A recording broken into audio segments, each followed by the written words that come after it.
that have been relayed by the field professionals in Mind Tank has chosen to lay off the line time light in the last couple of days, especially after the whole exhausting debacle that. After all the drama about not being invited to the Ring Magazine Gala and his feud with Terrence Crawford, Tank has put the distractions behind him and locked in on training. His camp has been intense, filled with conditioning drills and brutal sparring sessions to make sure he's ready for the challenge ahead. Lamont isn't some walkover. He's got sharp offensive skills that won't be as easy to break down as some people assume. That said, while many have warmed up to this fight and see it as a solid matchup, especially for Lamont, there's still a crowd that isn't sold on Tank's choice of opponent. They argue that he could have picked a bigger name, especially since nearly every top fighter in the division was calling him out. Instead, he passed on those challenges and took a fight that some feel is beneath him. In the future, sure, sometime they will be back to fight Isaac, who awaits his own career-deciding fight on February 1st, divulged the significance of this fight for Gervonta, stating that even though he has set his mind about retiring, it is still crucial for him to win in a spectacular fashion, as any people want to see him triumph given his elite position in boxing, adding on while picking Jant as the clear winner of this battle. The Mexican fighter emphasized that regardless of this fight being controversial, I disregarded in any case it's a complicated fight, but Davis. When it comes to who's coming out on top, one person who has no doubts is Rolando "Rolly" Romero, a fighter who knows firsthand what it's like to suffer a brutal loss at the hands of Tank. Rolly sees this fight as an easy win for Tank, pointing out the clear size difference between the two. He thinks it's a reckless move for Lamont to jump up in weight and immediately go after one of the most dangerous fighters in the division without taking time to adjust. It's just a dumb decision, Rolly said. No matter how confident you are as a boxer, going up against Tank like this? No, just no. No way whatsoever. He shook his head before adding, the thing is, man. Tank, he really doesn't want to do anything that's less than top tier. So I think he's going to insist on a fight like Shakur, something of that magnitude. Maybe it's Shakur. Lamont Roach moving up in weight? That's just not smart. There's been a lot of talk about the size difference in this fight, with some pointing out that smaller fighters have managed to take down bigger opponents in the past. But when it comes to Lamont Roach and Tank Davis, many believe that won't be the case. Lamont, despite his smaller size, doesn't have anything truly remarkable that could give him an edge over Tank in this matchup. Rolly didn't hold back either, sarcastically adding that no matter how much confidence or delusion Lamont might be feeling leading up to the fight, Tank is simply the better fighter. When it comes down to it, Tank is always gonna outclass him, Rolly said. Tank's the bigger fighter, sure, but he's also way more skilled, faster, smoother, better overall. Everything is in Tank's favor.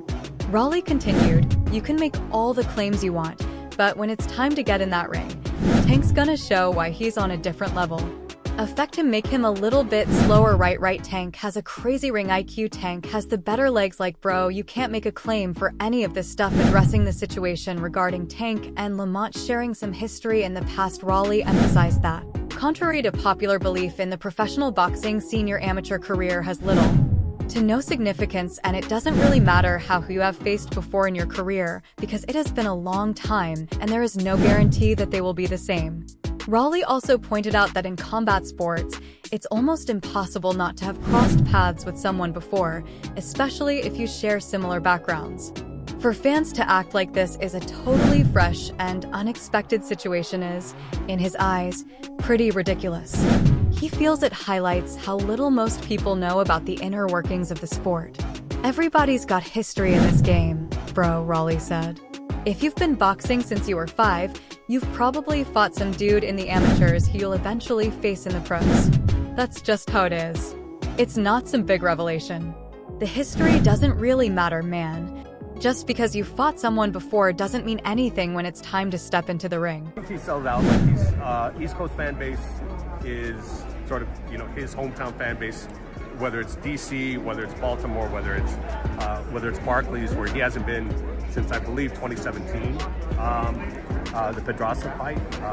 Prominent figures of either camp have spoken out and have shared startling fight details. Meanwhile, alongside this, fight camp for Lamont Gant is in full swing, but there are hints that something else might be coming. The young fighter admits he's still thinking about leaving the sport because of how he's been treated, but he might take one more big fight before calling it quits. With fans guessing who his next opponent could be, Tank has started throwing out names in a joking way, including Jake Paul, which has definitely caught some attention. Are aware of the continuous disagreements from Tank's side regarding the handling of fights, and all behind-the-scene negotiations. No one wants to see Tank retire so early on, especially considering his reputation and marketability to a much wider audience. Sharing possible names of his own, Steven revealed that their top priority is to insist on a fight between Tank or Shakur, or a rematch with Ryan Garcia, as those are the most in-demand fights among the fans' types of fights going. Highlighting the Steven stressed the fact there is slim to no chance that he will be willing to leave in such a drastic manner, no matter how many times the social media might try to perpetuate this narrative, because deep down Jaunt is still passionate about the sports and wants to give his fans a spectacular show too. Further emphasize his take, Steven shifted his attention to Tank's upcoming challenge against Lamont Roach, stating that regardless of the criticism or hate that the fighter might face online, people still want to see him perform and are willing to pay copious amounts of money, which is quite evident from the fact that the tickets to his bout are on the verge of being sold out. And look, it's already very close to a sellout, like it's going to only get bigger and bigger. However, not everyone seems to be on the same page as Steven, including Shakur Stevenson, who recently shared some rather shocking comments regarding this entire situation with Gant, where allegedly he seems to be in support of Tank and his decision to retire from boxing. Divulging into his analysis, Shakur stated that even though he is still in wait for his opportunity against Tank, he understands where the fighter is coming from and what might have been the situation that propelled walking away at the peak of his career and fame. Yeah, you can see why Tank might be thinking about it. Oh yeah, I get it, I understand it, Shakur said. It's a lame-ass game, dog. Boxing has turned very lame. Coming from someone who lives a similar lifestyle and fights in the same category as Tank, Shakur didn't hold back. He pointed out how the sport has changed drastically over the past few years, and not for the better. These days, a fighter's connections matter more than their actual skills and talent, something that wasn't the case in the past. Shakur blamed politics and outside investors for shifting boxing away from authenticity, turning it into a spectacle filled with gimmicks. As a boxer, sometimes it's like who you know. So, yeah, I mean, I get it. I understand. That's on him. It ain't the same. Like, back in the day, it was kind of like more fun just because, you know, it was more competitive. He called out the rise of fighters like Jake Paul, who parade around as professionals, but, in his eyes, are nothing more than pretenders, damaging the sport's reputation. It's a lot of politics, he added, frustrated with how real fighters are being pushed aside. It's a lot of clout, like how you just said. What's the guy name? Regardless of this assessment, Shakur still believes Gant is a tremendous fighter, and his upcoming clash with Lamont is shaping up to be a great matchup for boxing fans eager to see a real battle in this weight class. Shakur gave Lamont his respect, calling him a solid boxer with a strong amateur background. He warned people not to overlook the younger fighter, pointing out that he has some impressive skills that could help him handle the pressure coming his way. How do you think it goes? Someone asked. I think it's a good fight, Shakur said. Lamont's a good fighter, and I can't wait to see how he performs. Meanwhile, former pro fighter and well-known analyst Jeff Mayweather weighed in on the fight, saying that while Lamont is talented, Tank has the clear edge in skill and experience. He acknowledged that Lamont isn't a bad fighter by any means, but the reality is he's still relatively unknown to the general public. That lack of recognition only adds to the challenge he's facing against someone as seasoned and well-known as Tank. A lot of people believe Lamont hasn't done enough in his career to deserve this fight, and that he doesn't stand a chance against someone like Tank. How do you feel about it? What do you think is going to happen? Someone asked. Honestly, I don't know much about him, Jeff admitted. So I can only pick Tank because I know what he can do. Jeff had no doubts. He saw Tank as the clear winner in this fight, and likely in any future matchups as well. He also weighed in on the retirement talk, echoing Shakur's thoughts.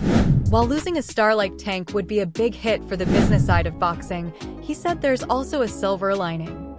If a fighter truly feels like he's given everything he has, then maybe stepping away is the right move. not just to protect his mental well-being, but to finally spend more time with his family, something that often gets sacrificed in the relentless chase for greatness. Oh yeah, I get it. I understand that.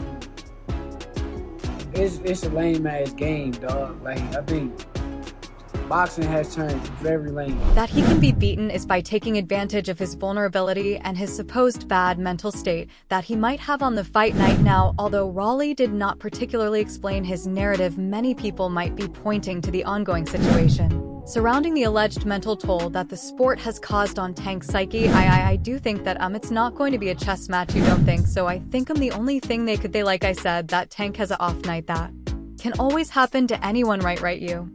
Much like Raleigh, Paulie Malignaggi also doesn't see any real substance behind this fight and questions its significance. In a recent interview with Pro Box TV, the former pro fighter and well-known analyst made it clear that while Lamont is a solid fighter and maybe a tougher challenge than some of the opponents Tank has faced, he hasn't yet reached the level where he deserves to face big names like Tank. Paulie also pointed out that what's even more strange is that this fight is going to be on pay-per-view. For someone like Lamont, who isn't well known among fans and doesn't have the kind of appeal needed to sell such a high-profile event, it just doesn't make sense. I'm not sure, Paulie said.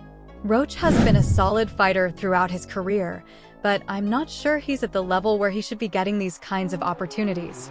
Yet at least notoriety-wise to be in a fight like this. But then again, is he more impressive than Garcia, who Gervonta brought up in weight and had this same championship title a couple of years ago and fought him in a pay-per-view headliner? Yeah, I think Roach is a step up from that kind of opposition, so I guess we're making progress here. I don't know. I don't think this is the kind of fight that should go on pay-per-view, though. That's my problem, Claressa Shields shared her thoughts on the upcoming fight, acknowledging that despite how some people perceive it, this event will be a big deal and a good test for both fighters.